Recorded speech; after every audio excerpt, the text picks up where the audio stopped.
After months of some of the best home interest rates ever, they're creeping up again. At last report, rates are a little more than 3.2%. Since 2020, back in May of 2020. Since then, the pandemic forced the Federal Reserve to encourage spending to help boost the economy. Best way to do that? Drop interest rates. Instead, though, it set the housing market on fire. There are 24 homes in this entire city. Mm-hmm. And how many buyers would you guess for the 25? Maybe 1,000. It's been completely insane. Why insane? There just wasn't enough inventory, so anytime somebody wants to come here and buy a house, it was just an absolute, kind of feeding frenzy. So the latest report from the Commerce Department says home sales reached their highest levels in 7 months. More than 740,000 homes were sold nationwide in November alone. That figure represented nearly a 12.5% increase from October. The low rates have caused demand to skyrocket through the pandemic. Now, we talked with a Triad realtor about the booming housing market, and he told us that some buyers go to the extreme to get in. Demond Hammock with Keller Williams says some clients are even buying houses sight unseen. Some people are waiving the inspections, people are waiving the appraisals. A lot of people are like, there's a lot of cash flowing, a lot of cash offers for $200,000, $300,000. Like, you got beat up by a cash offer. I'm like, what? That is crazy. The realtor says you can get help so you don't have to do anything crazy. You can apply for money from the Greensboro Home Buyer Down Payment Assistance Program. Qualified buyers can get up to $10,000. He says you could also try for up to $8,000 from the state's First Home Advantage down payment program.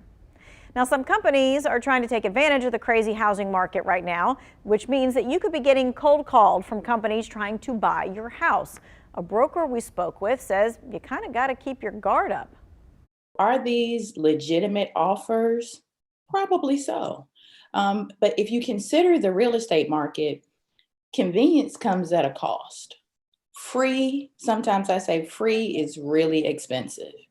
And so if someone is offering you something, there's probably a reason why. Well, Harris says just don't jump at any offer. You could be costing yourself tens of thousands of dollars.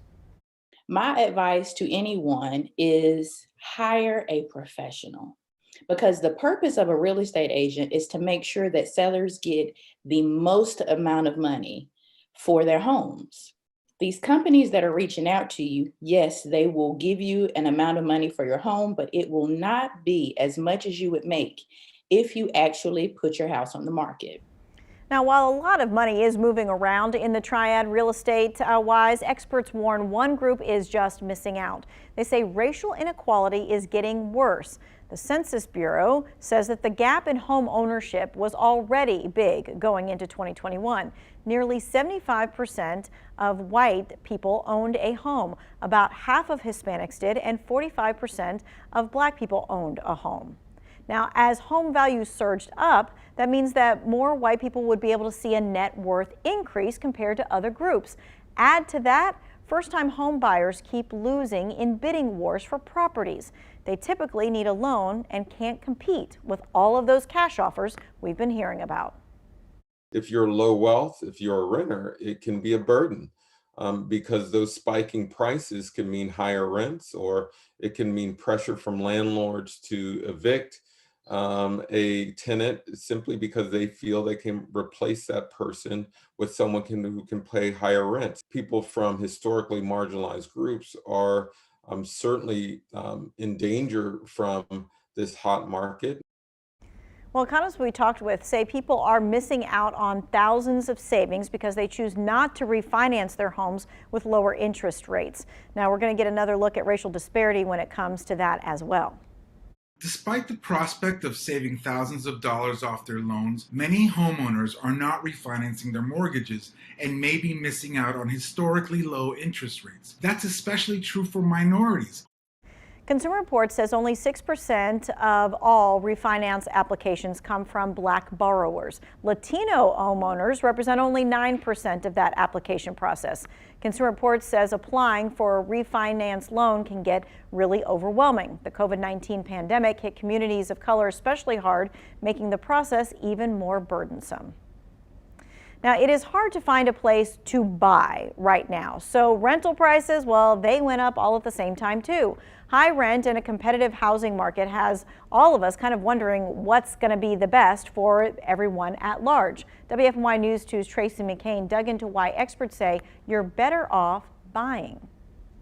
All you hear these days are the countless stories of people being priced out on a house. It's that competitive, so it makes sense you would want to stay put. But that could end up costing you more, especially if you're already renting. Broker and realtor Shauna Harris explains why. It is still factually cheaper to buy than it is to rent. And so rent prices are skyrocketing because there's so few homes. And here's the data to back that up. According to CoreLogic, rent prices for single-family homes spiked 6.6% this summer nationwide. That is a 5% hike from this time last year, and the biggest jump since January 2005. There is no question rental prices are sky high and going even higher. And home prices are selling way above asking. So what do you do? Well, Harris, who owns Empire Realty Group, says right now your best bet is to prepare for whenever this market stops sizzling. That means plan ahead, save your money, and protect your credit.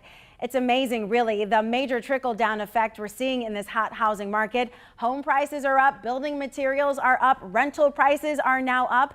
And it could stay this way for a while. For more information on this story and the other parts of my series on this housing market, go to WFMYnews2.com. Well, one big question remains, when could we see the housing market cool off? An economist from Wake Forest says it could be somewhat soon.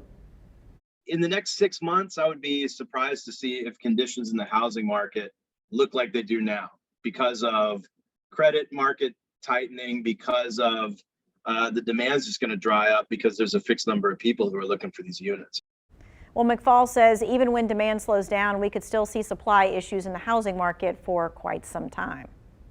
Other countries have been hit really hard by this Omicron variant, and their labor supply just hasn't been able to recover in the way that ours perhaps has. And as long as that's going on, there's going to be supply chain problems just because you don't have enough workers to do the jobs that we need them to do. So buying a house isn't easy, building a house isn't easy. So what's his best advice? He says if you are thinking about buying a house, do it now. Even with the rate increase, he says we'll likely not see the interest rates this low again for a very long time.